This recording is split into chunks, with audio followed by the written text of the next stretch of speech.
ఇవాళ in today's modern world మనం కాస్త పరిచయమైన వాడినల్లా కూడా ఫ్రెండ్ అంటున్నాం.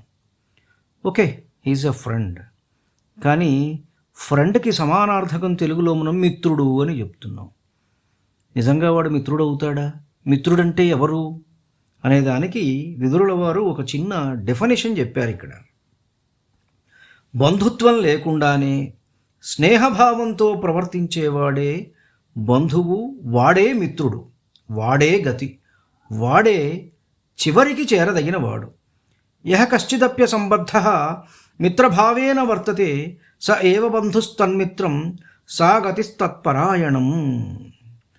తన కోపంతో ఇతరులను భయపెట్టేవాడు మిత్రుడుగాడు, అనుమానంతో సేవ చేసేవాడు మిత్రుడుగాడు, తండ్రిని నమ్మినట్లు నమ్మకం ఉంచదగిన వాడే మిత్రుడు. మిగిలిన వారంతా బంధువులవుతారు కానీ మిత్రులు గారు. న తన్మిత్రం యస్య కోపాద్ బిభ్యేతి యద్వామిత్రం శంకితేనోపచర్యం యస్మిన్ మిత్రే పితరీవాశ్వసీత తద్వై మిత్రం సంగతాని ఇతరాణి. ఇది కాబట్టి కాస్త పరిచయమైన ప్రతివాడు మిత్రుడుగాడు. బంధుత్వం లేకుండానే స్నేహభావంతో ప్రవర్తించేటువంటి వాడే బంధువు, వాడే మిత్రుడు, వాడే గతి. తండ్రిని నమ్మినట్లుగా నమ్మకం ఉంచదగినవాడు వాడట మిత్రుడు.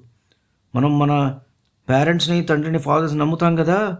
తండ్రిని నమ్మినట్లుగా ఎవరి మీదైతే మనం నమ్మకం ఉంచగలమో వాడే మిత్రుడు అని చెప్తున్నాడు విదురుల వారు. ధన్యుడను. నమస్కారం. మీ ఓటుకూరు జానకి రామారావు.